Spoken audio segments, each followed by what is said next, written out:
দেখা যায়? তাহলে আমাদের দুইটা প্রবলেম এখানে তিনটা প্রবলেম আছে। হ্যাঁ, প্রবলেম দুইটা আমরা দেখছি গত ক্লাসে। এইখানে যেটা আছে সেটা, আচ্ছা তার আগে আমরা বিএনবিসি দেখো বইয়ে একটু আলাপ করা আছে, কিছু ডিসকাস করা আছে, সেটাও একটু আমরা দেখে আসলে মনে হয় ভালো হয়। একদম লাস্টে দেখো।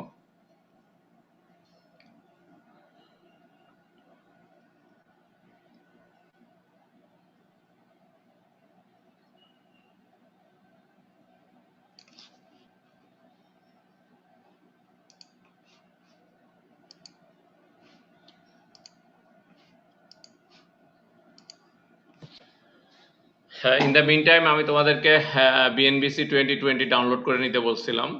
You will get more detail there, and in this book just only few things, means just important things have been highlighted.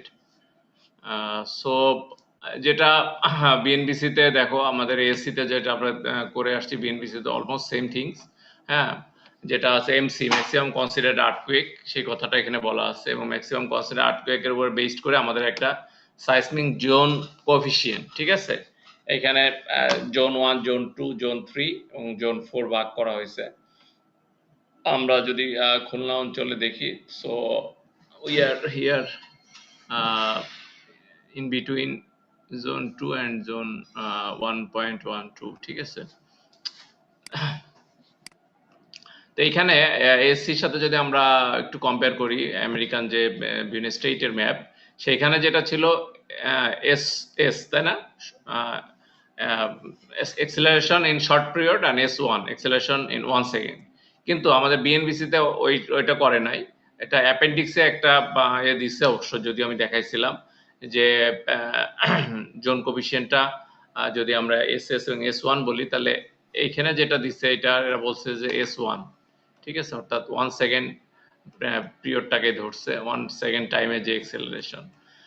আর যেটা চেঞ্জ আছে, রেসপন্স রেসপেক্ট, এগুলো সবই আলাপ করা হয়েছে। আচ্ছা, এইখানে V equal to S A আমাদের ছিল এখানে কি সিএস, তাই না?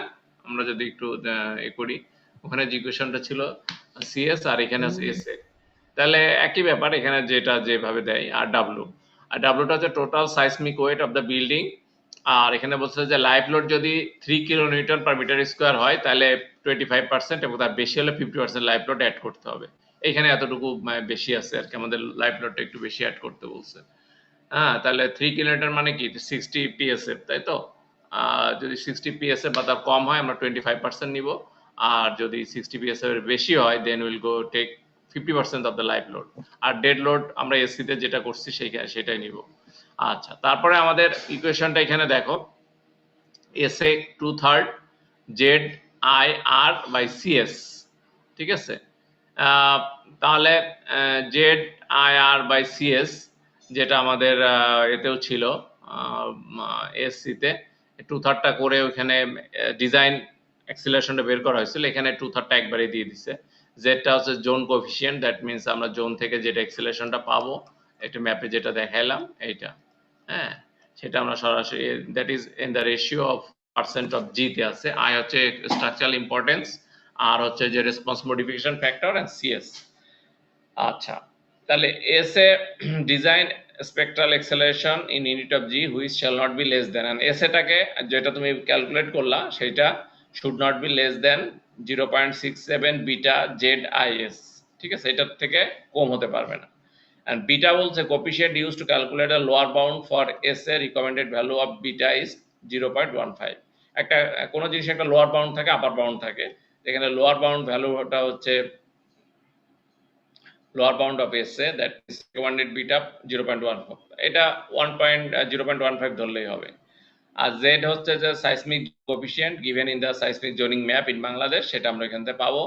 হ্যাঁ, আর here note that the anticipated peak ground acceleration is 2/3 ZI by R, ঠিক আছে, মানে আমরা যেটা পিক গ্রাউন্ড অ্যাক্সেলারেশন আমরা বলছি, ডিজাইন অ্যাক্সেলারেশন যেটা, সেটা হচ্ছে 2/3 ZI R। এটা আসলে এরই একটা অংশ, এই পিজি এটা আসলে লাগবে না।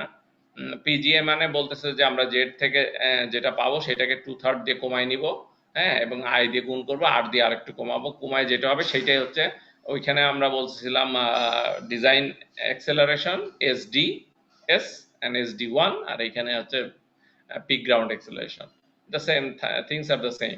তার মানে আমাদের এখানে এই জিনিসটা আছে, তো এটা আলাদাভাবে বের করার দরকার। আর হচ্ছে স্ট্রাকচারাল ইম্পর্টেন্স, সেটা আমাদের উপরে টেবিল আমরা বলছি, বা বিএনবিসি টেবিল 1.2 তে সম্ভবত আছে। আর হচ্ছে response reduction factor which depends on the, SC তে ছিল রেসপন্স মডিফিকেশন ফ্যাক্টর, এখানে response reduction factor, the things are the same. Definition যেভাবে আমরা বলি না কেন, definition is the same. Table 3 তে আছে, তা টেবিল 3 তে আমরা ওই যে কালকে দেখাইছিলাম, এখানেও টেবিল 3 দেখো দেওয়া আছে, এই যে সরি এটা না, টেবিল 4 হবে সম্ভবত, table 3, table response reduction factor, এটা টেবিল 3 হলো, আচ্ছা এখানে একটু ভুল হয়েছে, এটা টেবিল 3, এটা টেবিল 4 হবে, হোয়াটএভার, যাই হোক, বইয়ে হয়তো কিছু মিস্টেক্স থাকে, প্রিন্টিং বা এডিটিং মিস্টেক্স। তাহলে এখানে দেখো মোমেন্ট রেজিস্টিং সিস্টেম, ঠিক আছে, আমরা ওইখান থেকে নিতে পারি, বা এটা বিএনবিসি তে ওরাও বিএনবিসি দেখো এসসির সাথে মিল আছে, ওই একই জিনিসই ওখান থেকে নিয়ে এখানে দিয়ে দিছে। আমাদের ডুয়াল সিস্টেম হয়, হ্যাঁ, তাহলে স্পেশাল রেইনফোর্স কংক্রিট শেয়ার ওয়াল হয় তাহলে 7 নিব, আর যদি শেয়ার ওয়াল না হয় শুধু ফ্রেম হয় তাহলে অর্ডিনারির জন্য নিব 3, ইন্টারমিডিয়েট রেইনফোর্স নিব 5, আর স্পেশাল মোমেন্ট রেজিস্টিং ফ্রেম নিব 8, ঠিক আছে। তার মানে দেখো স্পেশালে আমরা যখন আবার স্পেশাল, ইন্টারমিডিয়েট এবং অর্ডিনারি, এটা তোমাদের বাই ডেফিনেশনে হয়তো বোঝা যাবে না, কিন্তু আমরা যখন এটা ডিজাইনে যাই তখন এটা বোঝা যায়। হ্যাঁ, ডিজাইনটা আমরা করব এসিআই মেথডে, তো এসিআই মেথডে আবার বলে দিছে, এসিআই যে কোডে এসিআই 318 গেলে তুমি বুঝতে পারবো। আর অর্ডিনারিতে রিনফোর্সমেন্টটার স্পেসিফিকেশন অনেক কম, ঠিক আছে, অত বেশি রিজিড না, কিন্তু স্পেশাল ইন্টারমিডিয়েট একদম বলে দেওয়া আছে যে এই ধরনের রিনফোর্সমেন্ট নিতে হবে, হ্যাঁ, তোমার শেয়ার রিনফোর্সমেন্টগুলো এরকম হবে, তারপরে বিমের রিনফোর্সমেন্টের কলামের মধ্যে কিভাবে কতটুকু ডেভেলপমেন্ট লেন্থ হবে, এভরিথিং ইজ দেয়ার। সেইটার জন্য আসলে দেখো তখন এটা আমরা সাইসমিক যে এটা লোডটা আমরা কমাই নিই, হ্যাঁ, যত তুমি কোড ফলো করবা বা স্পেশালাইজ ডিজাইন হবে, তত আমরা পার্সেন্ট অফ আর্থকুয়েক লোডটা আমরা কমায় নিতে পারবো, সেটাই হচ্ছে এটারে 358, ঠিক আছে। তাহলে আমরা আর এর ভ্যালুটা আমরা এখানে পাবো, এখানে বলে দেওয়া থাকবে যে কি ধরনের ফ্রেম, সেখান থেকে আবার কোডে এও বলে দেওয়া আছে কোন রিজিয়নে কোন ধরনের ফ্রেম। ধরো আমাদের আমরা যদি একটু দেখি যে আমাদের সিলেট জোনটা, তাই না, সিলেট ময়মনসিংহ, দ্যাট মিনস আমাদের নর্থ ইস্টার্ন জোনটা বেশি severe for earthquake, because it is nearer to Himalayas and Assam. Himalaya ওই দিক দিয়ে একটা ফল্ট আছে যেটাকে আমরা বলি ডাউকি ফল্ট, হ্যাঁ, তোমরা হয়তো বিভিন্ন সেমিনার টাইমে শুনে থাকবা। ওই ফল্টেই প্রায় 100 বছর হয়ে গেছে অলরেডি, বড় একটা আর্থকুয়েক হয়েছিল সম্ভবত 1918 সালের দিকে, তোমরা একটু, আমার ঠিক সালটা মনে, 1918 অথবা 1896-90 অ্যারাউন্ড দ্যাট টাইম, ঠিক আছে। মানে বড় একটা আর্থকুয়েকে যথেষ্ট ক্ষয়ক্ষতি হয়, মানে ওই সময় কয়েক লক্ষ লোক মারা যায়। আর তখন তো ওই টাইমে তো ওই ধরনের আমাদের এখন যেটা আরসিসি স্ট্রাকচার বা এই ধরনের তো কিছু ছিল না, হ্যাঁ, এই অর্থ এলাকার মানুষজন তো এমনি অনেক গরিব ছিল বা লো ইনকাম পিপল, দে আর মানে এগ্রিকালচারাল বেসড ফার্মার, তাদের ওই সময়ের যা ঘর বাড়ি ছিল, কাঠের ঘর, একতলা দোতলা, সেগুলো যথেষ্ট ডিস্ট্রাকশন হয়, মেনলি ল্যান্ডস্লাইড হয়। হ্যাঁ, এসব তুমি সিলেট অঞ্চলে গেলেই দেখবে এদিকের এরিয়াটা কিন্তু আমাদের টেরেন সারফেসটার একটু, টেরেনটা হচ্ছে তোমার হিলি, তাই না, অর্থাৎ আমরা যদি কন্ট্রোল করি যে এটা আসলে ফ্ল্যাট না, হ্যাঁ, বিভিন্ন আপস অ্যান্ড ডাউনস আছে, হ্যাঁ, যার কারণে ওই ধরনের হিলি এরিয়াগুলো আবার প্রন টু আর্থকুয়েক, ল্যান্ডস্লাইডিং। হ্যাঁ, ল্যান্ডস্লাইডিং আর একটা ডিজাস্টার, যেটা সাবসিকুয়েন্ট আর্থকুয়েক হয়। এখানে যদি আবার পানি থাকে বা ধরো হিলি এরিয়াতে আবার তোমরা দেখবা যে ছোট ছোট পানির ফোয়ারা থাকে, পানির ধারা থাকে, বা স্প্রিং থাকে, সেই স্প্রিংগুলো ওই ল্যান্ডস্লাইডকে আরো বেশি ত্বরান্বিত করে, মাটিটা ভিজা থাকে এবং একটা মাটির একটা চাক, হ্যাঁ, এরকম শেয়ার ফেল করে একটা আরেকটা চাকের উপর দিয়ে নিয়ে যায়, হ্যাঁ, সেখানে তাহলে, হ্যাঁ, সেই পাহাড়ের ঢালে যত বাড়ি ঘর থাকবে, হ্যাঁ, সেগুলো সব স্লাইড করে এসে এই যে ভ্যালিতে, যে ভ্যালি মানে দুইটা পাহাড়ের যে পাদদেশ সেটাকে ভ্যালি বলে, ভ্যালিতে এসে পড়বে। আর ভ্যালির মধ্যে যদি গাছ মানুষজন থাকে তাহলে উপরের মানুষজনের গাছপালা এসে এই নিচের মানুষজনকে এইভাবে ভারিট করে দিবে, হ্যাঁ, চাপা দিয়ে দিবে। সেই কারণেই ডিস্ট্রাকশনটা বেশি হয়েছিল এবং সেটা এখনো হয়।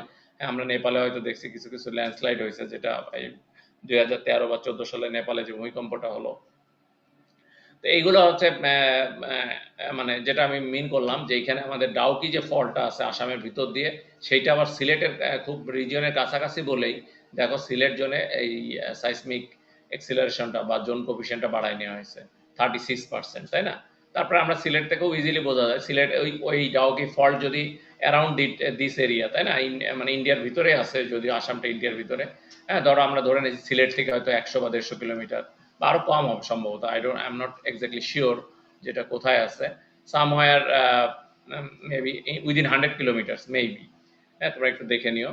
তাহলে আমরা যখন ওইটাই যদি আমরা এপিসেন্টার ধরি, মানে আমরা যদি ধরে নিই যে ভবিষ্যতে কোনো একটা আর্থকোয়েক হবে এবং আর্থকোয়েক রেকারেন্স পিরিয়ডটা আমাদের সায়েন্টিস্টরা বলেন নর্মালি 100 ইয়ার, তারপর 100 ইয়ার্সের মধ্যে একটা বড় ধরনের আর্থকোয়েক বাংলাদেশে বা অ্যারাউন্ড দিস রিজিয়ন, এই যে ইন্ডিয়া, আসাম, হিমালয়ের পাদদেশ, ঠিক আছে, the foothill of the Himalayas range, হিমালয়তে একটা পর্বত আর রেঞ্জ বলে হিমালয়ের রেঞ্জের এইদিকে বড় একটা আর্থকোয়েক, যেটা নেপালে একটা হয়ে গেল। নেপাল যদি আমাদের থেকে ধরো এখান থেকে সিলেট থেকে বেশ দূরে, দিনাজপুর থেকে কাছে, দিনাজপুর থেকে হয়তো নেপালের ডিস্টেন্স সামথিং 500 বা 300 কিলোমিটার।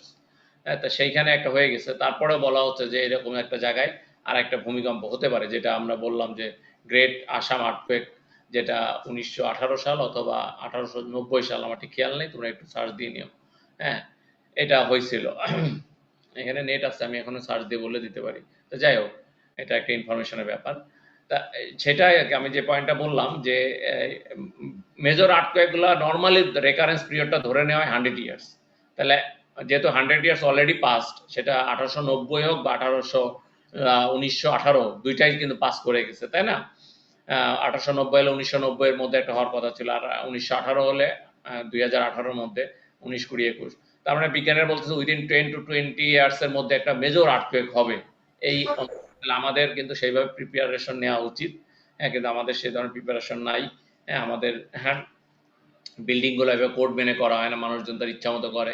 আমাদের যে ল এনফোর্সমেন্ট গুলো আছে তারাও, তাদের যথেষ্ট লোকবল নাই, এক্সপার্টিস নাই, যার কারণে দেখবা যে প্রায় উইদাউট ভূমিকম্পতে বাড়ি হেলে যাচ্ছে, পড়ে যাচ্ছে।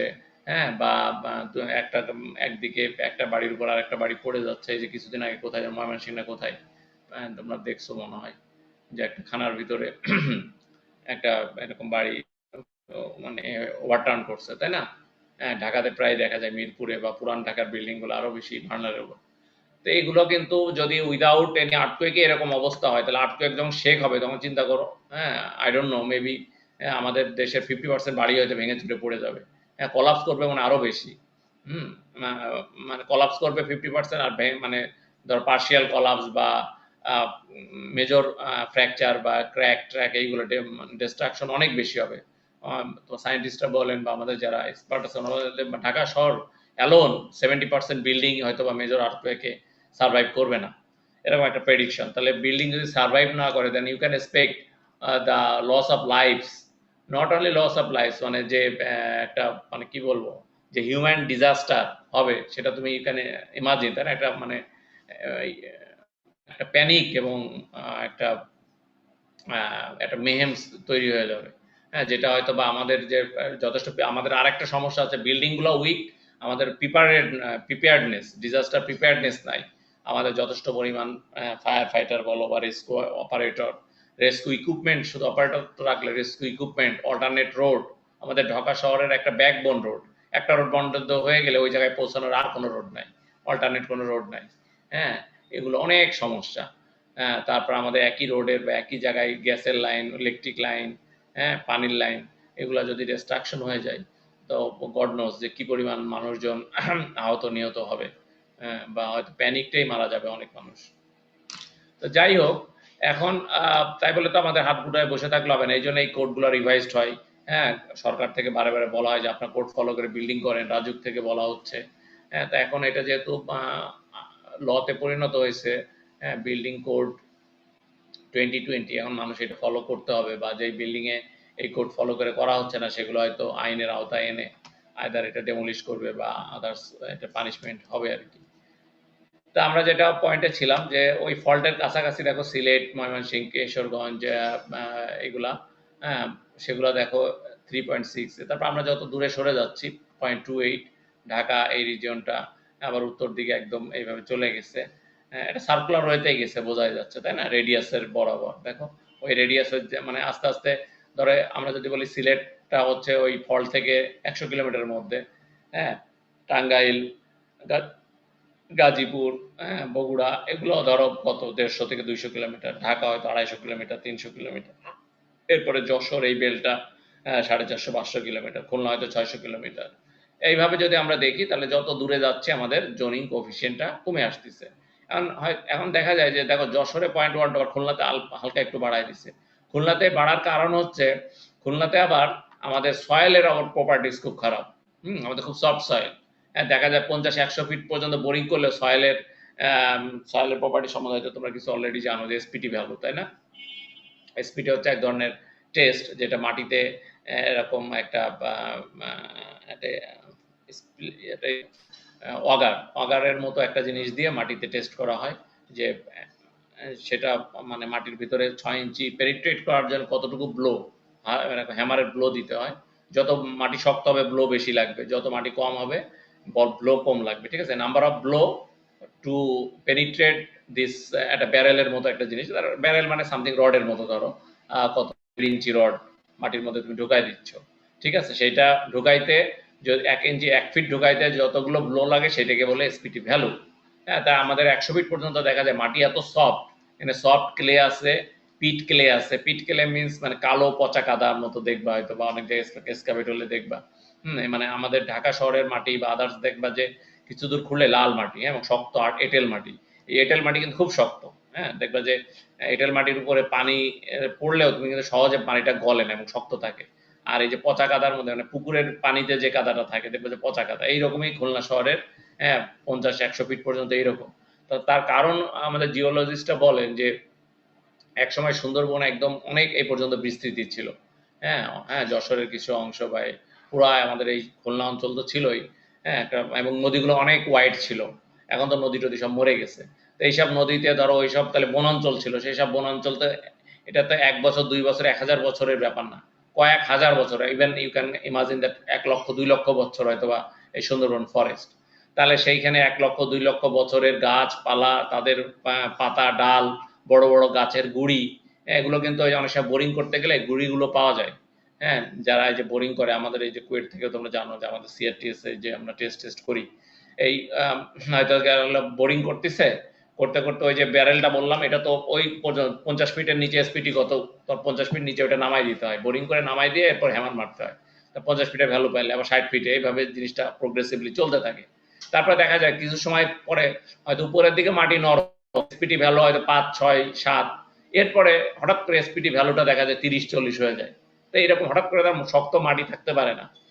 তো আরবার ওইটা ওরা ঢুকাইতেই পারতেছে না, অনেক ব্লো দিচ্ছে, ঢুকাইতে পারতেছে না। তারপরে এটা তুলে নিয়ে এসে দেখা যায়, হ্যাঁ, ওই যে স্যাম্পলার যেটা, যেখানে ওই এসপিটিতে যে ব্যারেলটা ঢুকায় যায়, ওটা স্যাম্পলার আছে, আবার ওইখান থেকে মাটিটাও চলে আসে, ওইখানকার যে মাটি সেটা স্যাম্পল হিসেবে কালেক্ট হয়ে যায় ওর বডিতে একটু খাঁজকাটা আছে, হ্যাঁ, একটু এরকম গ্রেভিং করা আছে, ওইখানে চলে আসে। তো ওইখানে দেখা যায় মানে ওর মাথায় একটা ছুরির মতো আছে ফলা, ওই ফলাটা দেখা যায় যখন চলে আসে, দেখা যায় যে ওইখানে শক্ত গাছের গুড়ি। এখন তোমরা জানো যে গাছ কিন্তু মাটির নিচে অনেক দিন ধরে, কয়েক লক্ষ বছর থাকলে এটা কয়লা হয়ে যায়। হ্যাঁ, তা কালো কয়লার মতো বেঁধে যায়। বলে যে স্যার এখানে গাছ বাঁধছে, এখানে যাওয়া যাবে না। কিন্তু কয়লা কিন্তু কাইন্ড অফ স্টোন, তাই না? শক্ত পাথরে কয়লা যেটা বলে। এই যে ইটের ভাটা টাটায়, বা যে তুমি যশোর যাইতে গেলে দেখবে যে নোয়াপাড়ার আশেপাশে কয়লার অনেক অ্যাক্টিভিটিস, এগুলো কিন্তু পাথরে কয়লা। এই কয়লাতে তুমি আগুন দিলেই কিন্তু ধরবে না, অনেকক্ষণ বার্ন করার পরে তারপর আগুন ধরে। আর একবার আগুন ধরলে প্রচুর হিট এতে। এর হচ্ছে বিটিইউ অনেক বেশি, বা জুল অনেক বেশি, যেটা ভাটা ইউজ করা হয় ইট পোড়ানোর জন্য। এটা পাথরের কয়লা বলে। আর তোমরা এমনি কামারের বাড়ি টাড়ি যেসব কয়লা দেখো, বা তোমরা বারবিকিউ করো, এগুলো কিন্তু কাঠ কয়লা। কাঠকে পুড়ায় আগুনটা নিভাই দেওয়া হয়, দিয়ে যে কয়লাটা হয় সেটা কাঠ কয়লা, বা আমরা চুলায় বাসায় রান্না বান্না করি, এটা কাঠ কয়লা। আর ওইটা হচ্ছে পাথুরে কয়লা, ঠিক আছে? তো ওই কয়লার বিটিউ বেশি, বা ওর মধ্যে এনার্জি বেশি থাকে। তো এইটা আসে কিন্তু ওই কয়লাটা তো আর পাথরের কয়লা তো আর মানে নেচারে ওইভাবে পাওয়া যায়, নেচার থেকেই পাওয়া যায়, কিন্তু ওইটা কারণটা হচ্ছে এই যে এই গাছগুলো অনেক নিচে, হয়তো বা একসময় জলোচ্ছ্বাস হতো, তাই না? বা ভূমিকম্প হতো বা আদার্স সাইক্লোন হতো। তো সেই কারণে দেখা যাবে যে একটা বিশাল অঞ্চলের বনাঞ্চলে সমস্ত গাছ মাটির নিচে পড়ে গেল। এখন ওই গাছের পড়ে যাওয়ার পরে আস্তে আস্তে আস্তে আস্তে ওর পরে গাছগুলো নদীতে বাহিত হয়ে দেখা যাচ্ছে ওর পর পলি পড়ছে, পড়েই তো এরকম 20 ফিট 30 ফিট 50 ফিট নিচে চলে গেছে, তাই না? সেটাই কিন্তু পরবর্তীতে আমাদের এই যে কয়লা তৈরি হয়েছে। তা ওই কয়লাটা পাওয়া যায় খুলনা অঞ্চলে, বোরিং করতে গেলে কয়লাটা পাওয়া যায়। তা যার কারণে খুলনার মাটিটা খারাপ, এবং গাছ যেখানে সেখানে তো শক্ত, কিন্তু গাছ যেখানে নাই, যেখানে ডালপালা ছিল, পাতা টাতা ছিল, পলি ছিল, সেই সব জায়গার মাটিটা এখনো ওই যে কালো ব্ল্যাকিশ টাইপের, হ্যাঁ, বা এর মধ্যে তোমার এটা কম, স্যান্ড কম বা সিল্ট কম, যার কারণে এর এসপিটি ভ্যালুটা কম।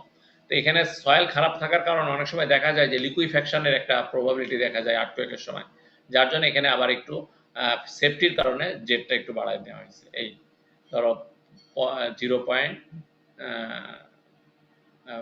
এখানে কত 0.08, তাই না? তারপরে 0.8% বাড়ায় নেওয়া হয়েছে। আচ্ছা, তাহলে এটা আমরা পেলাম। আমরা আমাদের ইকুয়েশনে চলে যাই, আমরা একটা প্রবলেম করলে এই জিনিসটা খুব ইজি হয়ে যাবে। তাহলে সিএসটা আমাদের এখানে যেটা লাগবে, এই সিএসটা কি? সিএসটা আমরা এই যে ইকুয়েশন থেকে পাবো। দেখো এখানে ওইখানে যে ইকুয়েশনটা ছিল একটু ডিফারেন্ট, সিএসটা আমাদের এখানে 4টা ইকুয়েশন আছে। হুম, 4টা ইকুয়েশনে আমাদের একটু ট্রাই দিতে হবে যে আমাদের যে বিল্ডিং এর যে টাইম পিরিয়ড টি, সেটা আমরা আবার এই টিটা বের করব, এখানে বলে দেওয়া আছে সম্ভবত, বা নিচে আছে ওই একই ইকুয়েশন, টির ইকুয়েশনটা চেঞ্জ হয় নাই। এই যে CT H N to the power M, আমাদের ছিল টু দি পাওয়ার এক্স, হ্যাঁ, আর বিএনবিসিতে করছে এম। এই ভ্যালুটা কিন্তু সব সেম, হ্যাঁ, জাস্ট এখানে প্যারামিটারসগুলা নামগুলো চেঞ্জ করছে, হোয়াট এভার। তাহলে আমাদের টি ভ্যালুটা আমি বের করবো বিল্ডিং এর টাইম পিরিয়ড, সেটা যদি 0 থেকে বেশি। টিবিটা আমার কোথায় পাবো? দেখো এখানে 3টা প্যারামিটারস আছে, টিবি, টিসি, টিডি, হ্যাঁ। টিবি, টিসি, টিডিটা আমরা পাবো এইখান থেকে, এই যে টিবি, টিসি, টিডি। তাহলে আমরা সয়েল টাইপ জানবো, হ্যাঁ, আমাদের আর এএসসি তে সয়েল টাইপ ছিল এবিসিডি, আর এখানে এসএ, এসবি, এসসি, মানে এসএ সয়েলের এসটা আবার এখানে লাগাইছে। আবার এএসসি তে দেখো ইর পরে এফও ছিল, কিন্তু এখানে আবার এফ নাই, এখানে A B C D E F এইটা। তাহলে এখান থেকে দেখো এস একটা প্যারামিটারস আছে যেটা আমাদের লাগবে, এই যে এস, ঠিক আছে? তাহলে তুমি তোমার সয়েল প্যারামিটার জানলেই, যদি তোমার স্টিপ সয়েল হয় সি, যদি একটু সফট এবং মিডিয়াম ডেন্স হয় ডি, আর খুবই লুজ সয়েল হলে ই, ঠিক আছে? তাহলে আমি আমার সয়েল টাইপ জানলে সেখান থেকে আমি এস নিব, আমি টিবি নিব, টিসি নিব, টিডি নিব, বুঝা গেছে?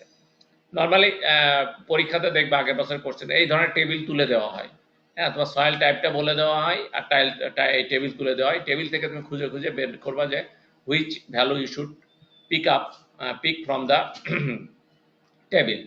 টেবিল থেকে আমি ভ্যালুটা পিক আপ করার পরে will put this value in this equation. কোন ইকুয়েশনে বসাবো আমরা দেখতে হবে যে আমাদের টি ভ্যালুটা কোনটা গভর্ন করে। হ্যাঁ, তোমার 4টা ইকুয়েশনই কিন্তু ট্রায়াল দেওয়ার দরকার নাই, তুমি করবা কি আগে টিভিটা বের করবা। যদি তোমার বিল্ডিং এর টাইম পিরিয়ড যদি 0.2 সেকেন্ডের কম থাকে, তাহলে আমরা টিভির থেকে কম, দ্যাট মিনস এটা ইউজ করলে হবে। যদি 0.2 সেকেন্ডের বেশি হয় তাহলে আমার টিসি হচ্ছে যদি আমরা এসসি ধরি, তাই না, 0.2, 0.6, 2 second.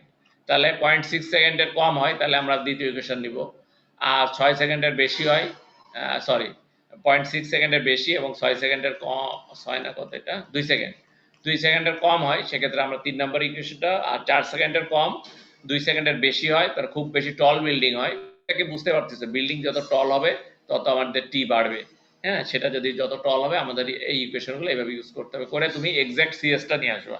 Once you get the CS, আর সিএস এর মধ্যে যে ভ্যালুগুলো আছে আমি বললাম, এই যে টিবি, টিসি, টিডি, এস আছে, হ্যাঁ, আর ইটা আছে। ইটাটা হচ্ছে এখানে বলে দেয়, এটা হচ্ছে ড্যাম্পিং, হ্যাঁ। তা এটা সমান 1 ধরতে পারো তুমি ফর 5% ভিসকাস ড্যাম্পিং। আর এটার এক্সাক্ট ভ্যালুটা তুমি যে ড্যাম্পিং ভ্যালুটা আদার দ্যান 5 হয়, আমি যদি বলে দিই যে ইউজ 8% ড্যাম্পিং, তখন তুমি এইখান থেকে এটার ভ্যালুটা বের করে নিয়ে এইখানে বসাই দিবা। আর কিন্তু এখানে অন্য কোনো ভ্যারিয়েবল নাই। টিটা হচ্ছে তোমার বিল্ডিং এর টাইম পিরিয়ড, টিসি, টিডি তো এখান থেকে পাবা। আর হচ্ছে যে এই যে টিটা এখান থেকে ক্যালকুলেট করবা। Once you get CS, then put back the CS here, then you know all other parameters, then calculate the acceleration SA. Now multiplied SA with your dead load of the building, then you will get the base shear. ঠিক আছে, তা dead লোডটা কি? Total building এর dead load. Normally আমরা তো এখানে তোমার ক্যালকুলেশনটা মানে কম্পিউটার বেসড অ্যানালাইসিস আমরা করি না। আমি একটা যদি আজকে সময় একটু দেখাবো কিভাবে আমরা ডেড লোড গুলো দিই। হ্যাঁ, তোমরা ইউ উইল গেট ইন্টারেস্ট সেইটা। ঠিক আছে, তাহলে আমি আমি আমি বলে দিব যে হয়তো বিল্ডিং এর ফ্রেমে বলে দিলাম যে কলাম সাইজগুলো এরকম, আর বিম সাইজের অ্যাসিউম কলাম সাইজ 2020, বিম সাইজ 2012, তাহলে তুমি বিল্ডিং এর ভলিউম পেয়ে যাচ্ছ, তাই না? বিম কলামের ভলিউম, সেখান থেকে ডেড লোড পেয়ে যাবে। আর ধরো বলবো যে স্ল্যাব থিকনেস ধরো 6 ইঞ্চি এবং লাইভ লোড ধরো সে 45 পিএসএফ। 45 পিএসএফ হচ্ছে কি 3 কিলোমিটারের কম, তাহলে তুমি 20% যোগ করে তুমি ডাব্লু পেয়ে গেলা। হ্যাঁ, খুব বেশি সময় লাগবে এরকম ক্যালকুলেশন আমরা দিব না। হ্যাঁ, বা অনেক সময় আমরা ডেড লোডও বলে দিই, assume the building dead load is say 100 ton, সরাসরি তুমি এখানে 100 টন বসাই দিবা ডাব্লুতে। ঠিক আছে, 100 টন মানে 1000 কিলো নিউটন, ওইগুলো আবার একটু ইউনিটগুলো খেয়াল রাখবা। আচ্ছা, তাহলে এইখানে এটা আমাদের এই টিটা ইউজ করলে হবে। আর এই টিটা হচ্ছে সম্ভবত মেসোনারি স্ট্রাকচারের জন্য, সেটা আমরা নর্মালি আমরা দিই না। তারপর একটু খেয়াল রাখবা যে this is for other type of not RCC. হ্যাঁ, আমাদের ব্রিক স্ট্রাকচার হইলে আমরা টিটা ওইভাবে বের করবো।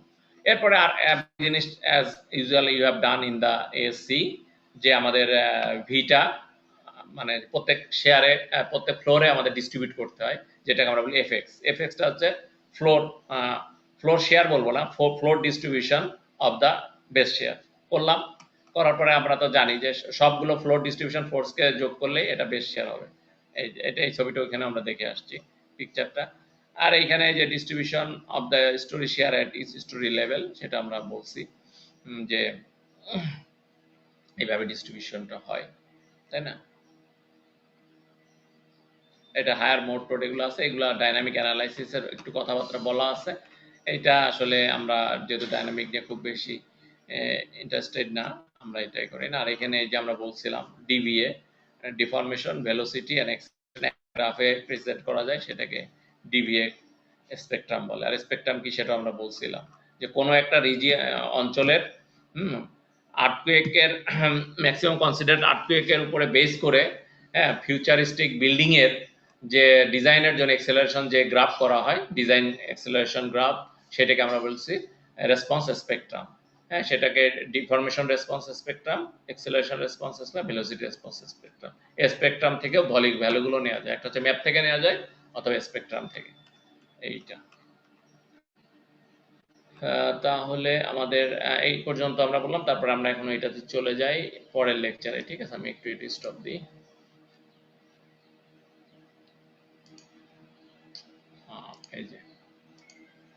তাহলে এখানে দেখো, calculate the design base share and story share for the following 6 story academic building.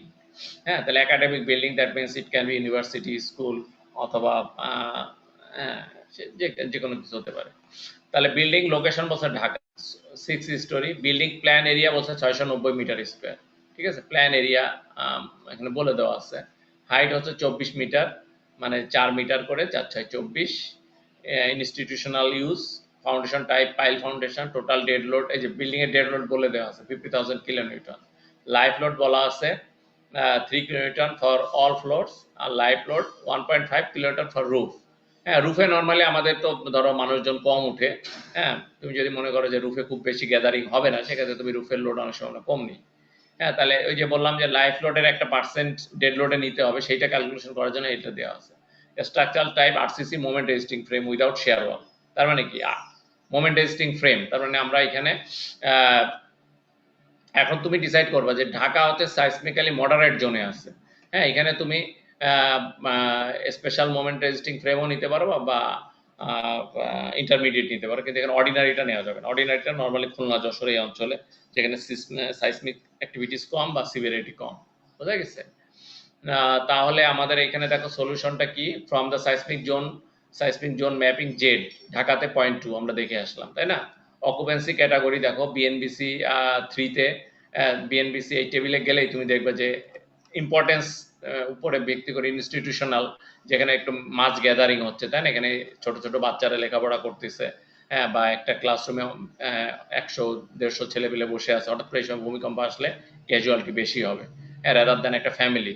হ্যাঁ, একটা ক্লাসরুম কিন্তু একটা ফ্যামিলি, ধরো 2-3 রুমের একটা ফ্যামিলিতে, ফ্যামিলির থেকেও ছোট কিন্তু একটা ক্লাসরুম, তাই না?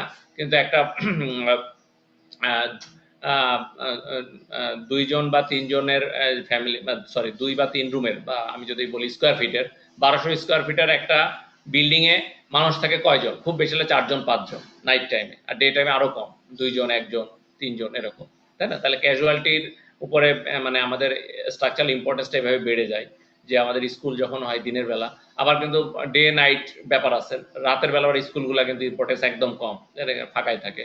হ্যাঁ, কিন্তু আবার রাতের বেলা আবার রেসিডেন্সিয়াল হোটেল বা এই যে রেসিডেন্সিয়াল বিল্ডিং যেখানে মানুষজন বাস করে, হ্যাবিটেড বা ডুয়েলিং প্লেস, এগুলো কিন্তু আবার রাতের বেলা সিভিয়ার। তো আমরা রাত দিন ভূমিকম্পের জন্য কনসিডার করি না, কারণ এটা রাত দিনের সাথে কোনোই সম্পর্ক নাই।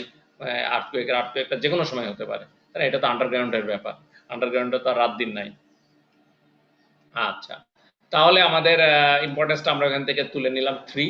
যদি 3 হয় বিল্ডিং অকুপেন্সি ক্যাটাগরি, তাহলে ইম্পর্টেন্স দেখবা যে ওইখানে পাশাই লেখা আছে 1.25, সেটা আমরা পেলাম। Site class based on the soil type, SC, SC অর্থাৎ সি টাইপের সয়েল। আর হচ্ছে যে এসসিটা এইখানে নর্মালি আমরা অনেক সময় বলেও দিই কোশ্চেনে, তারপরে তুমি এগুলা 2-একটা প্রবলেম করলেই ঢাকার সয়েল কি, মোটামুটি বড় বড় ডিস্ট্রিক্টের কয়েকটা সয়েলের প্যারামিটার তুমি স্টাডি করলে বুঝতে পারবা যে সয়েলটা আসলে কি ধরনের। ঢাকার সয়েল যথেষ্ট ভালো, ডেন্স ক্লে সয়েল। হ্যাঁ, দেখছো মনে ঢাকাতে বিভিন্ন জায়গায় এক্সকাভেশন করলে দেখবে যে কিছু দূর করলে লাল মাটি উঠে, এই লাল মাটিটা কিন্তু যথেষ্ট স্ট্রেংথ নিতে পারে, মানে ক্লেটা ভালো। সাইসমিক ডিজাইন ক্যাটাগরি সি, হ্যাঁ, ওই যে সাইসমিক ডিজাইন ক্যাটাগরি বিএনবিসির যে ডেফিনেশনটা আছে সেই ডেফিনেশনতে সি পাবো। তাহলে design base shear S A W, S এটা আবার কি, ওই যে equation 2/3 Z I R C S. হ্যাঁ, ডাব্লুটা হচ্ছে total dead load of the building, 25% of the life load, sorry, ডাব্লুটা total dead load of the building plus 25% of life load according to BNBC.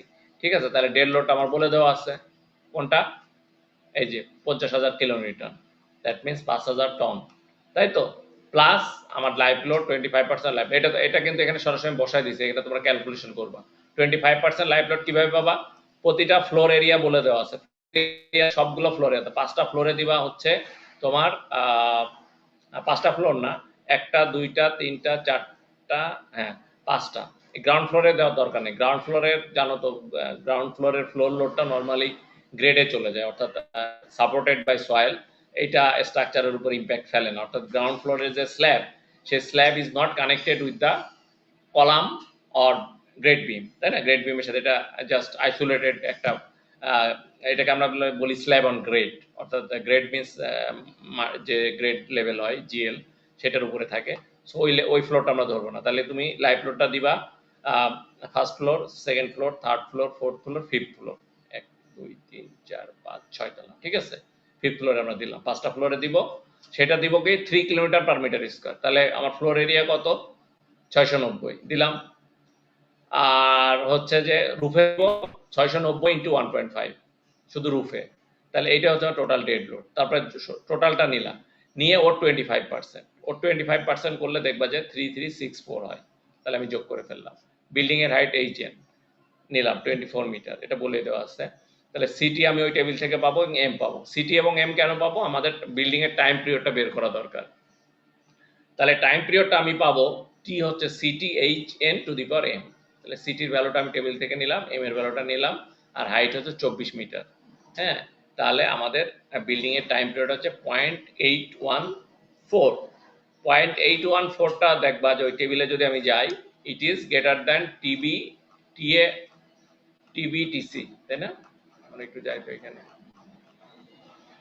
ও এটা তো আরেকটাতে ছিল আমার, এখানে সব ছোট ছোট করা আছে, যাই ওইটা তোমরা একটু টেবিলটাতে দেখো, আমরা নিচেও দেখতে পাবো 0.81 for soil type SC. S আমরা ওই যে টেবিল থেকে এস পাবো 1.15, টিবি পাবো 0.2, টিসি 0.6, টিডি 2।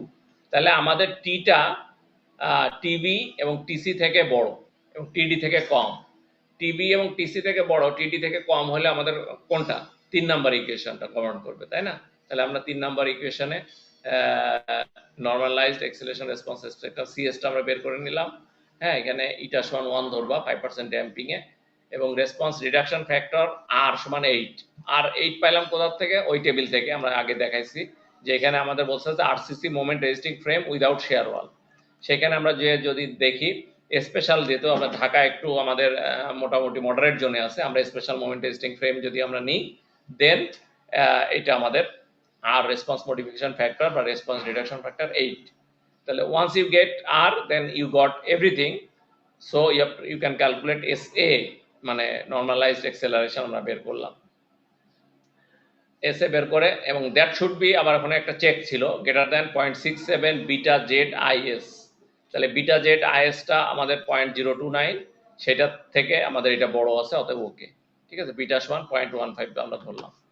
তাহলে if SA less than 0.029 use SA 0.0, আর যদি এটা থেকে কম আসতো তাহলে এটাই ব্যবহার করতাম। ঠিক আছে, 0.029। তাহলে এসএ যেহেতু আমাদের বেশি আসছে 0.029 এর থেকে, সো আমরা পয়েন্ট যেটা আসছে ওইটাই আমরা ব্যবহার করব। Once you get SA, then you can calculate the base shear SA into W. W টা আমরা বের করছি এটা। তাহলে আমাদের সাইসমিক ফোর্সটা কত? 2348 কিলোনিউটন। এই 2348 কিলোনিউটনকে এখন আমাদের প্রতি ফ্লোরে ডিস্ট্রিবিউট করে দিতে হবে বাই দিস ইকুয়েশন। সেটা যদি আমরা ডিস্ট্রিবিউট করি, দেখো এখানে বলে দেওয়া আছে সবকিছু, যে আর অ্যাপ্রক্সিমেট ওয়েট অফ দ্য পার ফ্লোরের ওয়েট লাগবে। পার ফ্লোরের ওয়েট 6টা ফ্লোর আছে, ঠিক আছে, প্লাস 690 ইন্টু 3 ইন্টু 0.25, ঠিক আছে, অর্থাৎ ডেড লোড এবং লাইভ লোডকে আমরা 6 দিয়ে ভাগ করলাম, না, ডেড লোডকে 6 দিয়ে ভাগ করবো, আর প্রত্যেক ফ্লোরের ওয়েট নিব, তাহলে 8850 হবে পার ফ্লোর ওয়েট। এখন কিন্তু এটা ডাব্লিউএক্সটা পার ফ্লোরের ওয়েট, আর এইচএসটা পার ফ্লোরের হাইট। তাহলে অ্যাপ্রক্সিমেট ওয়েট অ্যাট ফ্লোর আমাদের 8000, একটা রুফে একটু কম আছে, তাহলে রুফে হবে 8592, আর আদার্স ফ্লোরে হবে 8850। আর ফর মোমেন্ট টেস্টিং ফ্রেমের জন্য স্টিফনেস কে সমান 1 ধরতে বলছে, এই যে আমাদের h two the power k আছে, তাহলে i 1 থেকে 6 আমরা এটা আগে বের করে নেব। ঠিক আছে, wi hik, তার মানে কি এটা ইটারেশন, মানে সরি নট ইটারেশন, সামেশন। তাহলে w1 h1 w2 h2 w6 h6, এটা যদি তুমি করো then you will get this one. তাহলে এটা যদি পেয়ে যাও, আর বাকিটা কিন্তু সো ইজি। f1 তার মানে 1 নম্বর, f1টা কত? হ্যাঁ, 1 নম্বর একদম রুফ ফ্লোরের আমাদের যে ফোর্সটা হবে, তাহলে total shear w1 h1x by i equal to 1 থেকে n wi hix।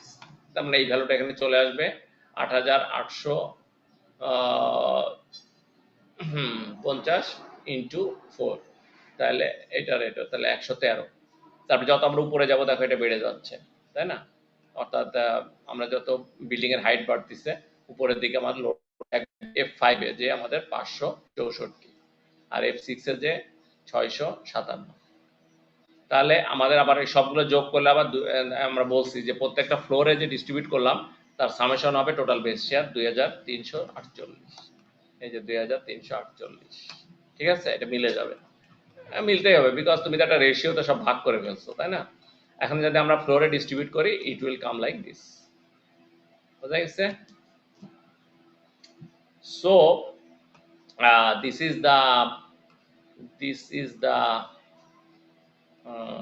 BNBC, the method adopted in BNBC to calculate the base shear and floor shear. Okay, তাহলে আমাদের আমরা BNBC ব্যবহার করে আমরা এটা দেখলাম। আমি just if you are interested, আমি একটা সফটওয়্যারের মাধ্যমে এটা দেখাইতে পারি। এটা দেখাবো না পরের ক্লাসে দেখাবো না? যদিও এটা সফটওয়্যারটা আসলে শেখা বা দেখা তোমাদের সিলেবাসের মধ্যে নাই, just to make you understand how we analyse a building. হ্যাঁ, বলো।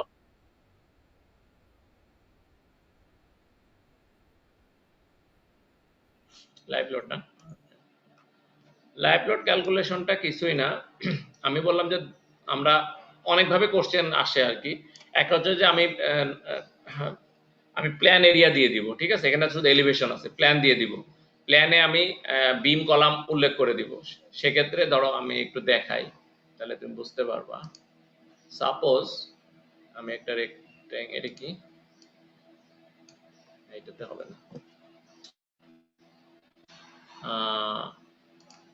ওই ধরো এরকম, ঠিক আছে। এরপরে আমি একটু রেড নিই, সলিড নিলাম। আমি ধরো একদম খুব সিম্পল দেখাচ্ছি, এই একটা আর একটু নিই, ধরো এখান থেকে আরেকটা বিম আছে, এখান থেকে আরেকটা বিম আছে,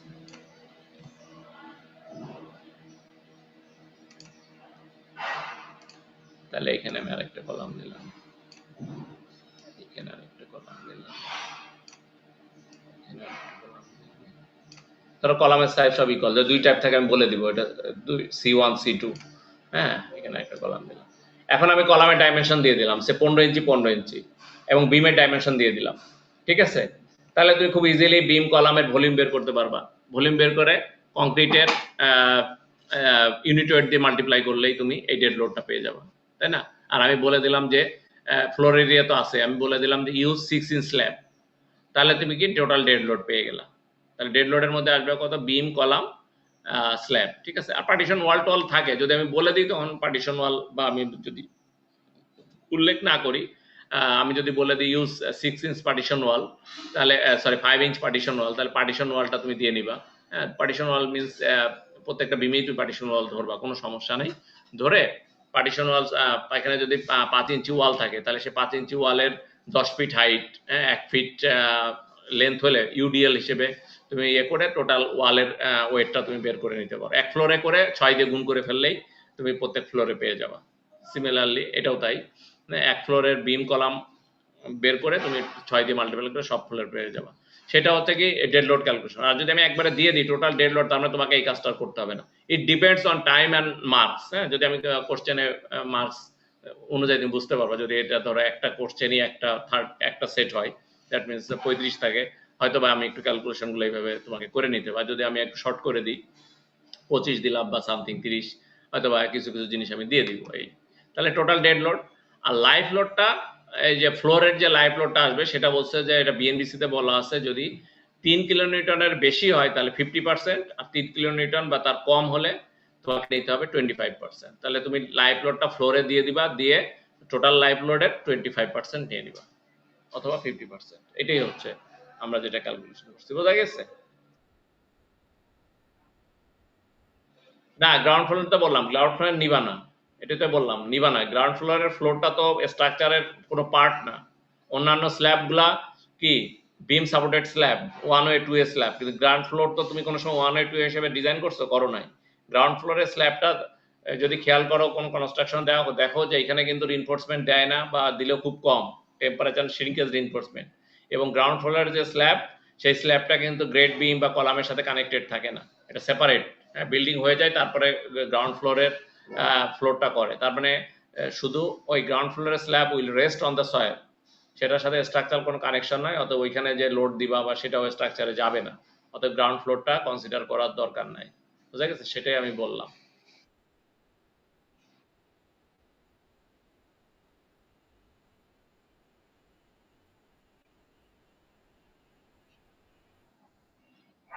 25% তো গ্রাউন্ড ফ্লোর নিলা কি না নিলা তার জন্য না তো। 25% তো আমাদের হচ্ছে যে 3 কিলোমিটার লোড নিচ্ছ কি নিচ্ছ না। লাইফ লোড যদি বললাম, আমি যদি এখানে দিতাম যে অ্যাজিউম লাইফ লোড 4 কিলোমিটার, তাহলে 50% নিবা সেইটা। কতগুলো ফ্লোর কনসিডার করবা সেইটা ডিপেন্ড করে। যতগুলো ফ্লোর তো তুমি মাল্টিপ্লাই করবা, তাই না। হ্যাঁ, ধরো 5টা ফ্লোর হলে 5 ইন্টু ফ্লোর এরিয়া ইন্টু 3, সেটাকে আবার 25, সেটাতে হ্যাঁ হ্যাঁ।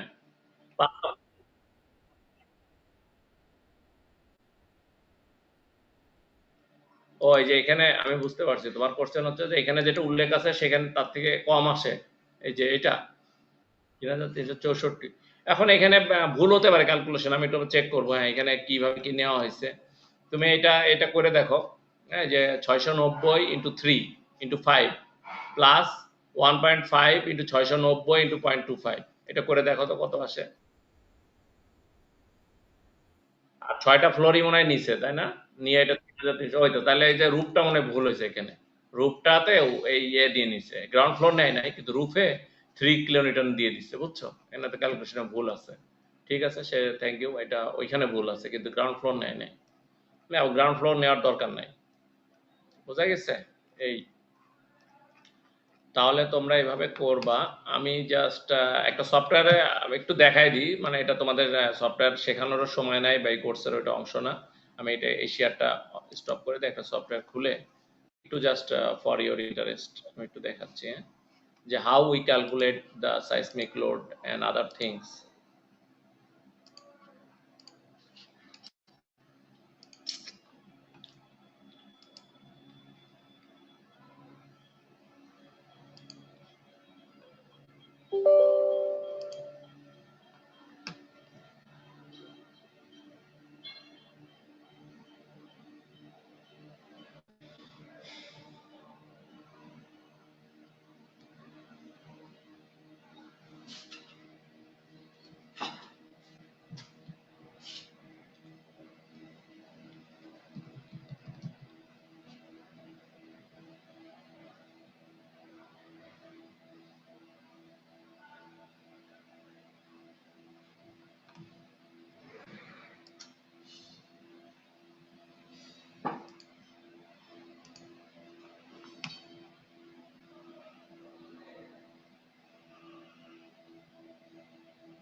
দেখা যায় আসছে? হুম, দাঁড়া, স্ক্রিন শেয়ার। না স্যার। আসে না, না দিচ্ছে। এবার আসছে? একটা সফটওয়্যার দেখতে পাও, একটা Yes, বিল্ডিং এর। sir. হ্যাঁ, Yes, sir. E-tabs open হয়েছে, স্যার। ইটাস, হ্যাঁ ইটাস। তাহলে এটা কিন্তু আমি আবার বলে নিচ্ছি, এটা তোমাদের সিলেবাসের কোনো অংশ না, বা ইটাস থেকে কোনো কোশ্চেন টোশ্চেন আসবে না, জাস্ট তোমাদেরকে একটু দেখাচ্ছি যে how we do the works, বা how the structure engineers do the works. হ্যাঁ, এটা হচ্ছে ইট্যাপস এবং আরেকটা স্ট্যাড নাম শুনছো মনে হয়, এই দুইটা সফটওয়্যার খুব বেশি ইউজ হয়। হ্যাঁ, তা তোমাদের 4th ইয়ারে tall building design analysis and design আছে, সেইখানে আমরা এটা ইউজ করব। তো এইখানে এই সফটওয়্যারগুলোর মাধ্যমে এই আর্থকুয়েক লোডটা খুব ইজিলি ইনপুট দেওয়া যায়। হ্যাঁ, এবং যে ফ্রেমটা আমি দেখাইলাম তোমাদের ওই এসসিতে একটা ছিল বা বিএনবিসিতে, ফ্রেমটাও এখানে ডিজাইন করে ওই একই লোড এখানে দিলে দেখবা যে কম্পেয়ার করা যায়, একই রকমই রেসপন্স আসবে। ঠিক আছে, তা এটা আসলে মানে সফটওয়্যারটা মানে তোমরা যদি it is new to you, এটা আসলে মানে এক ক্লাসে তো সম্ভবই না, কয়েকটা ক্লাস নিলে হয়তো বা একটু শেখানো যাবে, সেটা আমার উদ্দেশ্য না। আমি just to let you know যে আমরা যে কোনো ধরনের, এখানে দেখো 12 বা 13 তলা একটা বিল্ডিং। হুম, আমরা যে ওই যে বার্কেলিতে একটা এসসিতে যে বিল্ডিংটা করছিলাম, ওরই একটা ফ্রেম, ওরা একটা ফ্রেম, ওই বিল্ডিংটাই আসলে দেখো এখানে 4টা শেয়ার ওয়াল ছিল, ওই বিল্ডিংটা আমি ওপেন করলাম, যেহেতু যেহেতু ওইটা আমরা হ্যান্ড ক্যালকুলেশন করে আসছি। ঠিক আছে, তাহলে এটা মডেল করতে হয়, মডেল টডেল করে তারপরে আমরা এই যে লোড দিই, দেখো কিভাবে এইখানে ডিফাইন এই যে লোড। ঠিক আছে, এইখানে আমরা dead load, live load, earthquake load, এই লোডগুলো আমরা এখানে দিয়ে দিই। ঠিক আছে, যেমন আর্থকুয়েক লোডটা দেখো, এটা মডিফাই দিলে বোঝা যাবে।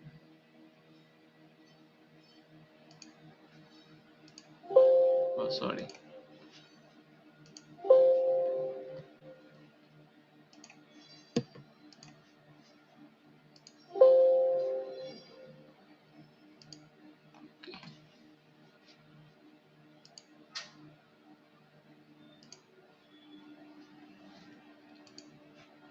লোড কেস হচ্ছে,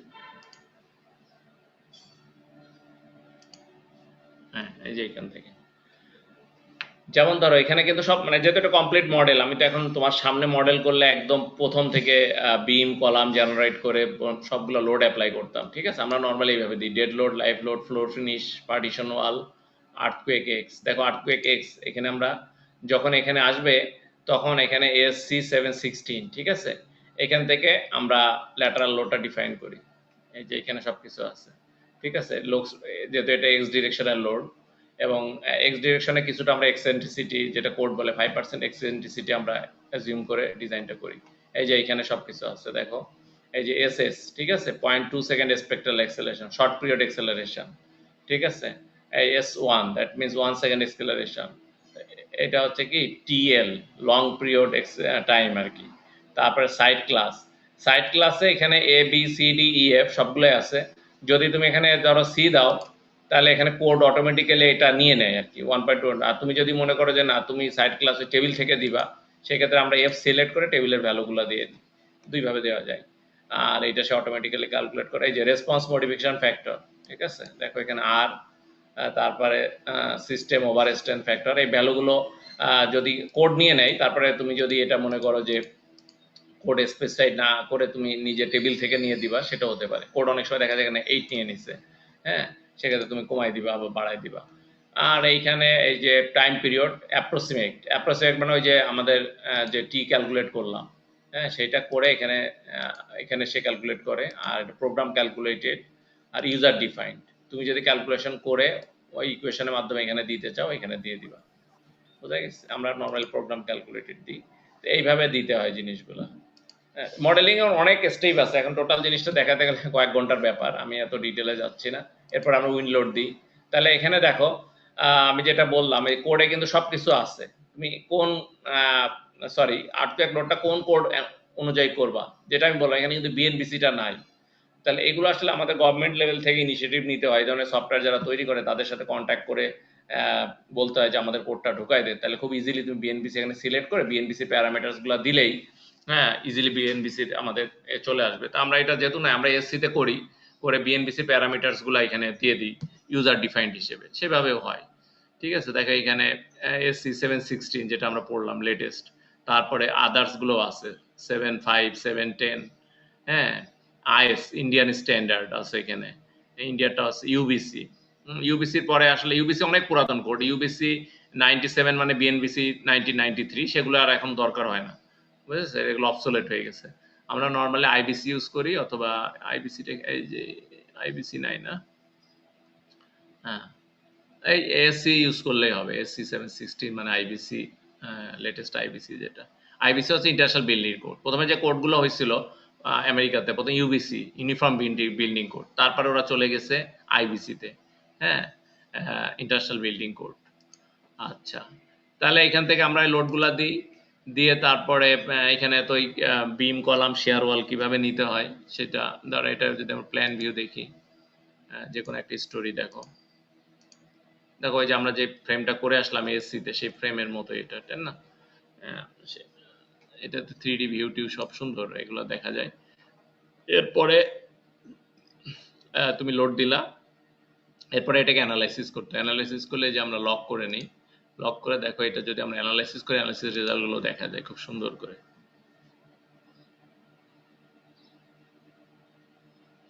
একটু সময় লাগে,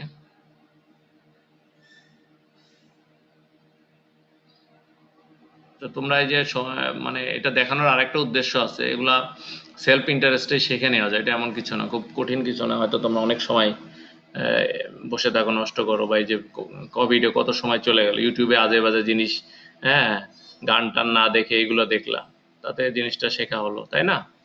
তাই সময় নষ্ট না করে যত শিখবা, আর এখন শেখার কোনো বিকল্প নাই। আমি আমি সে কিছুদিন আগে ফেসবুকে লিখছিলাম মনে হয়, the more you learn the more you earn. তুমি যত অ্যাজ এ সিভিল ইঞ্জিনিয়ার যত বেশি জানবা, তোমার তত ভ্যালু, মার্কেট ভ্যালু বাড়বে, তুমি তত ইনকাম করতে পারবা। না জানলে হ্যাঁ তোমার কোনো ভ্যালু নাই। তো এই জিনিসগুলো আসলে জানতে হবে। এখন এত বেশি সফটওয়্যার বেস সবকিছু হয়ে গেছে, তোমার ওই হ্যান্ড ক্যালকুলেশনের আশায় কেউ বসে থাকবে না। আর এই ধরনের একটা ফ্রেম তুমি হ্যান্ডলে কিভাবে করবা, হ্যাঁ, তা এটা সম্ভবই না আসলে। হ্যাঁ, আমরা যেটা এটা দেখাইলাম বিএনবিসি, এটা হ্যান্ড ক্যালকুলেশন করতে, যেহেতু ইউ আর লার্নিং যে সফটওয়্যার কিভাবে ক্যালকুলেট করে, এটা যদি তুমি হ্যান্ডে তুমি জানো, হ্যাঁ, then you know the software actually. হ্যাঁ, শুধু একটা সফটওয়্যার শিখলেই হয় না, সব সফটওয়্যারের ব্যাকগ্রাউন্ডে কি হচ্ছে, তা ব্ল্যাক বক্সের মধ্যে কি ক্যালকুলেশনগুলো হচ্ছে সেটা যদি তুমি জানো, তুমি কনফিডেন্স পাবা, তাই না? সফটওয়্যারের মাধ্যমে তুমি একটা ছোট ফ্রেম অ্যানালাইসিস করলা, এবং হ্যান্ড ক্যালকুলেশন করে দেখলা যে আরে দুইটার রেজাল্ট একদম সেম, তার মানে তুমি খুব কনফিডেন্ট, তোমার অনেক বেড়ে যাবে যেন I know the software and I know the background information বা ব্যাকগ্রাউন্ড স্ট্র্যাটেজি, আমি সব কিছুই জানি, ইনফরমেশন মডেলিং বা ইকুয়েশন বা প্যারামিটার সব কিছু আমার জানা আছে, তখন তুমি কনফিডেন্স পাবা। ঠিক আছে, দেখো এটা অ্যানালাইসিস হয়ে গেছে। তাহলে অ্যানালাইসিস রেজাল্টগুলো দেখো আমরা কিভাবে দেখি। ডিসপ্লে ফোর্স, ঠিক আছে, ফ্রেমে যদি আমি যাই, আমরা যদি মোমেন্ট দেখতে চাই, দেখো এটা 1.2 dead load, 1.6 live load, factor লোডের জন্য দেখো এই যে মোমেন্ট আছে, দেখছো কত সুন্দর। এগুলো গ্রাফিক্যালি দেখাচ্ছে প্রত্যেকটা। আমাদের তো আসলে ভ্যালু দরকার, আমাদের গ্রাফিক্যাল দেখে খুব বেশি লাভ নাই, এই ভ্যালুগুলো দেখা যায় এবং এটা টেবুলার আকারে ভ্যালুগুলো আবার তুমি এক্সেলে ট্রান্সফার করে নিতে পারো, নিয়ে ওইখান থেকে ডিজাইন করি আমরা, বুঝা গেছে। একটা অ্যাক্সিসের মুভমেন্ট, এটা আরেকটা অ্যাক্সিসের মুভমেন্ট। হ্যাঁ, মোমেন্ট 1 মানে বুঝতে পারতেছো, একটা বিমের লেন্থ বরাবর 1, ঠিক আছে, তার বিমের যে ক্রস সেকশন তার একটা দিকে এক্স, সরি একটা দিকে 2 আর একটা 3, তাই না? তো সেটাই হচ্ছে এইভাবে ডিফাইন করে আর কি। তাহলে আমাদের জেড অ্যাক্সিস যেটা সেটা 3, এটাই মেজর মোমেন্ট। হ্যাঁ, আর হচ্ছে যে 2টা হচ্ছে নর্মালি টরশনাল মোমেন্ট বা আদার্স মোমেন্ট। আবার শেয়ার দেখতে পারি আমরা, শেয়ারটা নর্মালি আমরা শেয়ার আচ্ছা কলামের শেয়ার, কলামের এক্সিয়াল ফোর্সটা দেখো, এটা খুব সহজে বোঝা যায়। দেখো এক্সিয়ালটা ঠিক আছে, তাই না? আমরা যত নিচে যাচ্ছি তত কি হচ্ছে, উপর ফ্লোরের লোড নিচের ফ্লোরের কলামে যোগ হচ্ছে এবং দেখো খুব সুন্দর লিনিয়ারলি ভ্যারি করতেছে এবং নিচের দিকে আমার কলামের লোডগুলো বেশি, উপরের দিকে আস্তে আস্তে কম, তাই না? So these are the ways আমরা এগুলা দেখি। হ্যাঁ, এটা গ্রাফিক্যালি দেখা যায় বা আমরা এটা নিউমেরিক্যাল ভ্যালুগুলো আমরা দেখতে পারি খুব সহজে। এই যে টেবুলার ভ্যালু আছে এখানে সম্ভবত, কোথায় শো টেবুল। আচ্ছা, আমরা যদি আর্থকুয়েক নিই, দেখো আমরা কিন্তু 1.2 ডেড লোড, লাইভ লোড। আচ্ছা, এখানে কিন্তু লোড কম্বিনেশন, তোমরা আর্টসিসে হয়তো ডিজাইন করছো, লোড কম্বিনেশন করতে হয়, তাই না? কোড যেভাবে বলে দেয়, হ্যাঁ, সবগুলো কম্বিনেশন। আমরা যখন ফুটিং ডিজাইন করি তখন শুধু সার্ভিস লোড নিই, সার্ভিস লোডে কোনো ফ্যাক্টর থাকে না, ডেড লোড লাইভ লোড। দেখো এটা দিলে কমে যাবে। হ্যাঁ, ডেড লোড লাইভ লোড একদিকে কমতেছে, আরেকদিকে সরি এটার জন্য তো একটু কমবে, এটা বাড়ার কথা, তো হচ্ছে কেন নাকি আর্থকুয়েকের জন্য সম্ভবত এইগুলো আবার এই গ্রাফিক্যাল এগুলা আবার স্কেলিং করা থাকে, বুঝছো? এই জন্য হয়তো দেখা যাচ্ছে মনে হচ্ছে কমে যাচ্ছে বেড়ে যাচ্ছে, এটা ওই স্কেলিং করে বাড়াই কমায়, যার কারণে ওইভাবে আসলে বোঝা যাবে না যে এটা বেড়েছে। এর ভ্যালুগুলো দেখলে বোঝা যাবে। আসলে আমরা এইগুলো গ্রাফিক্যাল রিপ্রেজেন্টেশনটা জাস্ট দেখি যে অ্যানালাইসিস ঠিক হলো কিনা, কিন্তু এইভাবে আমরা ইউজ করি না, আমরা গ্রাফিক্যাল ভ্যালুগুলো দেখি। হ্যাঁ, আর্থকুয়েক ওয়াই দেখো, এই যে এখন বাড়তিছে, আর উইন্ড। আচ্ছা, এইগুলা গেল একটা জিনিস। এরপরে আমরা এই যে এটা দেখতে পারি, ডিসপ্লে স্টোরি প্লট। এইখান থেকে দেখো অনেক কিছু দেখা যায়, যে আমরা যেটা দেখতে চাইলাম যে স্টোরি যে শেয়ারটা, ঠিক আছে, স্টোরি শেয়ারটা দেখা যায়। আমরা যদি একটু খেয়াল করি,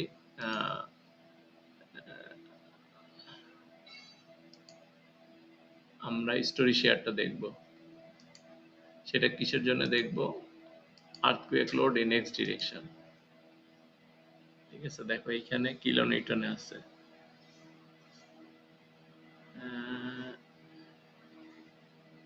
14,100। আমাদের এটা কিপে ছিল না? আমরা যদি ইউএসএ যাই, কিপে কত ছিল মনে আছে? সরি,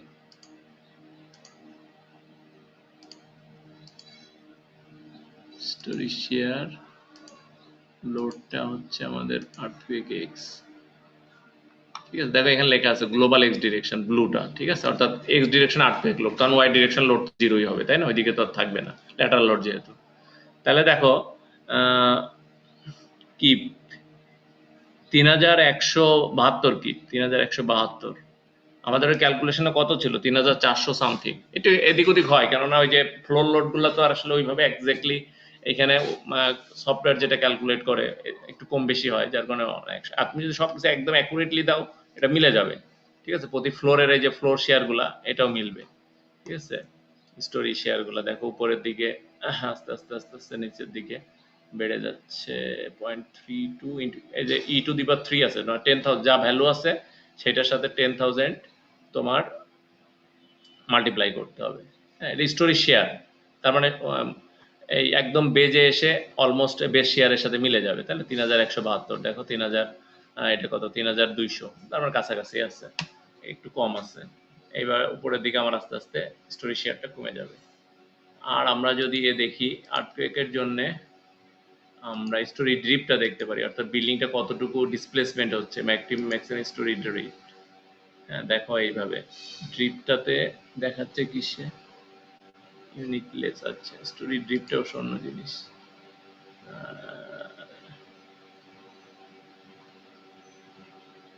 ডিসপ্লেসমেন্টটা দেখি, হ্যাঁ এই যে স্টোরি ডিসপ্লেসমেন্ট, ঠিক আছে। অর্থাৎ এক্স ডিরেকশনের ওই যে ডিসপ্লেসমেন্টটা হচ্ছে কত হয়েছে দেখো 20 ইঞ্চির একটু বেশি, 14 তলায়, ঠিক আছে। এটা আবার কোড বলে দেয় যে কতটুকু ম্যাক্সিমাম হইতে হবে। হ্যাঁ, সেটার বেশি হলে তোমাকে আবার ডিজাইন আবার আমরা রিভিউ করি বা দেখতে হয়। হ্যাঁ, বা অথবা তখন কলামগুলো হয়তো আমরা ইনিশিয়ালি তো একটা কলাম অ্যাজিউম করি যে অ্যাজিউম দিস কলাম, সেটাই তো আসলে প্রিভেল করে না, তাই যে কলামের সেকশন চেঞ্জ করতে হয় লোডের কারণে। তো চেঞ্জ করে আরেকবার অ্যানালাইসিস করলে তখন দেখা যাবে যে এক্সপেক্টেড ড্রিপটা ল্যাটারাল সুয়েটা আমার যেটা কোড বলে দেয় তার ভিতরেই থাকে। হ্যাঁ, এটা 20 ইঞ্চি একটু বেশি হয়ে গেছে সম্ভবত। হ্যাঁ, কোড বলে দেয় এইচ, অর্থাৎ বিল্ডিং এর টোটাল হাইট বাই 250, এরকম কাছাকাছি একটা জিনিস। তোমরা এসসি বা বিএনবিসি তে এই জিনিসগুলো আছে, টেবিলগুলো এখান থেকে দেখবো। সো এই ব্যাপারগুলো এরকমই। হ্যাঁ, জাস্ট আমি কিছুটা সময় নিলাম। If you are interested you can explore more in the ইউটিউবে অনেক ভিডিও আছে, সেগুলো দেখতে পারো। হ্যাঁ, সেলফ ইন্টারেস্টে এগুলো শিখে নিতে পারো, that doesn't matter actually. Deformation শেপও দেখা যায় এখানে, তোমার অ্যানিমেশন আছে দেখো এখানে, আমি একটা অ্যানিমেশন দেখাই বিভিন্ন লোডের জন্য।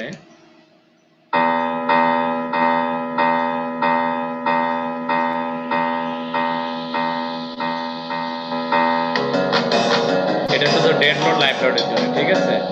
আমি দেখো আর্টকুয়েক লোডটা দিচ্ছি,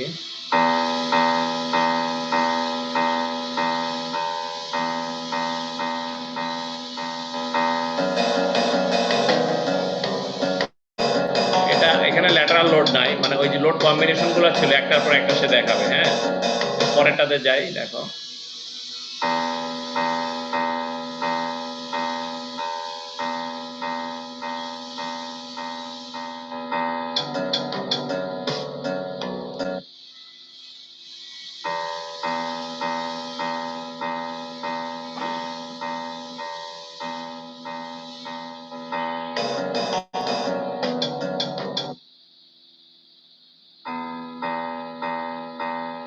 এই যে এটাতে আছে, এটা দেখো আর্টকুয়েক লোড, ঠিক আছে।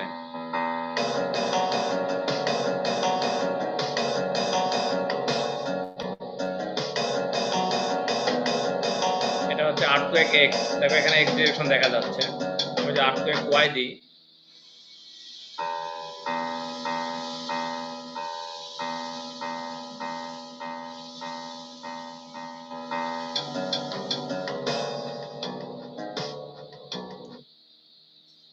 এই যে আর্টকুয়েক ওয়াই সম্ভবত এটা,